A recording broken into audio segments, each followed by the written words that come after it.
In this video, I'll show you how to request control in Microsoft Teams. Requesting control in Teams is useful when someone else is sharing their screen and you need to help with a task, demonstrate a step, edit a file, or guide them through a process without taking over the whole meeting.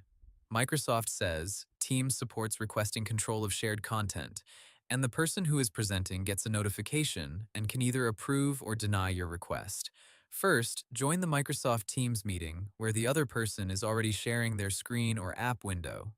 You cannot request control until someone is actively presenting content. Microsoft's sharing guidance shows that screen sharing starts from the Share button in the meeting controls, and once something is being shared, extra presenter controls become available. Now look at the Shared Content area, or the Sharing toolbar.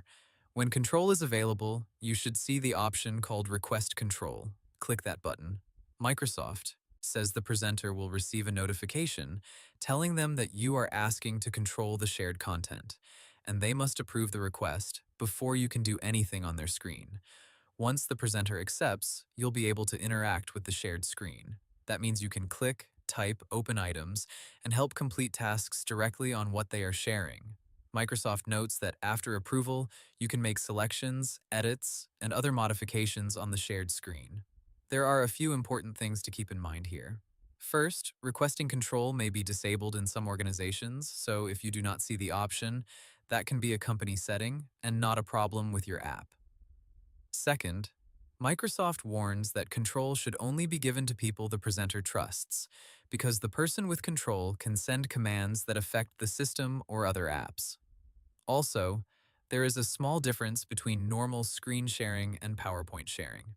Microsoft says that for shared content, you use request control, but for a PowerPoint presentation, the option may appear as take control instead. Microsoft also notes that giving control to a shared PowerPoint is not currently supported in the same way as screen sharing, so PowerPoint follows a slightly different workflow.